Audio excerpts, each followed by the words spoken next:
So the protein that I was assigned is lysozyme, and this article I came across through the school's library database is just called Lysozyme, and the authors of it are Elliot F. Osserman, Robert E. Canfield, and Sherman Bayshok. All the work done in the article was conducted in London, with other tidbits pulled from prior experiments or researches done elsewhere, like Paris. Some of the things I found interesting in this article, if I can go to it real quick, is something about, right here, mammalian lysozymes. So lysozymes, as far as like research goes, researchers are really using or back then, I don't know about now, but researchers were using hen eggs and chicken eggs because in the egg whites, lysozymes are readily available in large quantities. But let me just read this all in the yellow. Fleming described the presence of lysozyme activity in a number of mammalian tissues, but the purification of large quantities of enzyme was less readily achieved than that of hen egg white lysozyme.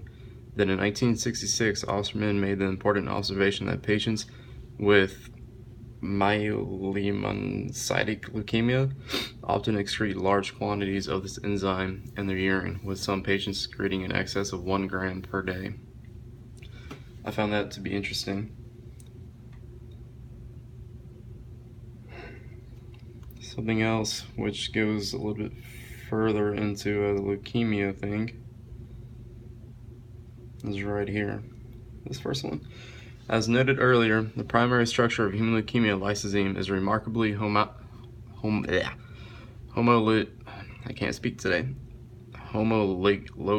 with that of hen egg white lysozyme.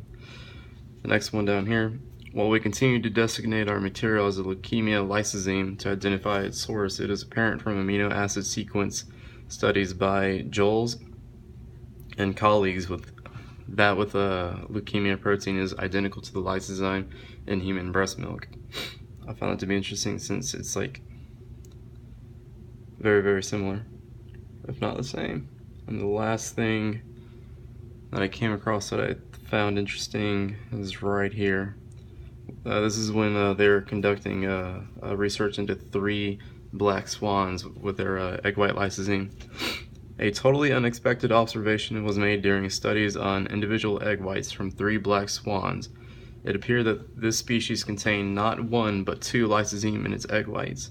One of them was immunologically an Ebden goose type, whereas the other one was immunologically a chicken type. So they found 2 different types of lysozymes in the goose egg whites, and I found that to be interesting. And that is all for now.